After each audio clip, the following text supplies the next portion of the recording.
Welcome to our presentation on homeowners association taxation. This presentation focuses on reducing the inherent risks of Form 1120. In our last presentation, you've already seen a graphical representation of the risks. Those red areas are the tax exposure that exists inherently on Form 1120. Now let's show you how to reduce that risk, because you need to properly apply tax law. You really need to be conservative and both consistent in your tax approach, and you need to follow proper procedures in documenting your actions.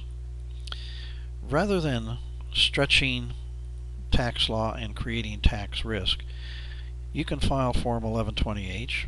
That's the easy way out, but you pay more taxes, or you can reshape your association to fit within the existing Form 1120 tax law. You do this by proper application Step 1 of Internal Revenue Code Section 118. This applies to reserve assessments, and this is how you accomplish your first step of reducing tax risk. And there are about 6 different steps you've got to follow to properly apply Code Section 118. Step 2.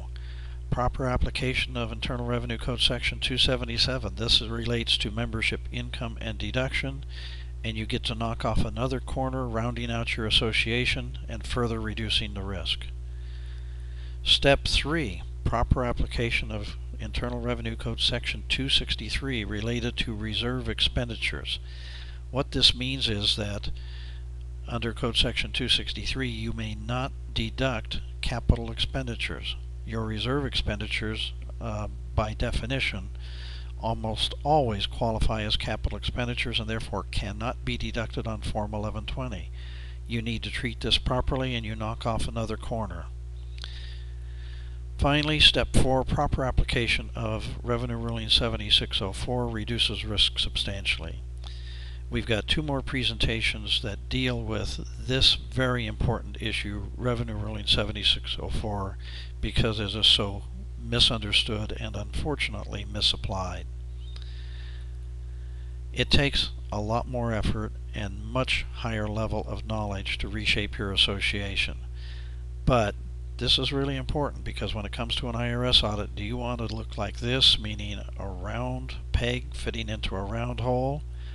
Or like this, a square peg trying to fit into a round hole, creating lots of tax exposure. If your association is not willing to expend the effort to properly reduce the risk on Form 1120, then you shouldn't be doing it. You should be filing Form 1120H.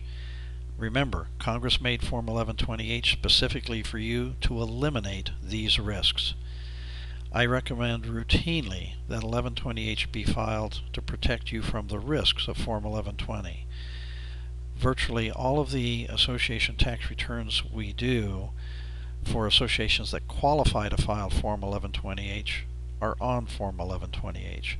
Once we explain to the Board of Directors what their risks are on Form 1120 and all of the hoops they've got to jump through to comply with that, most of them simply say, you know what?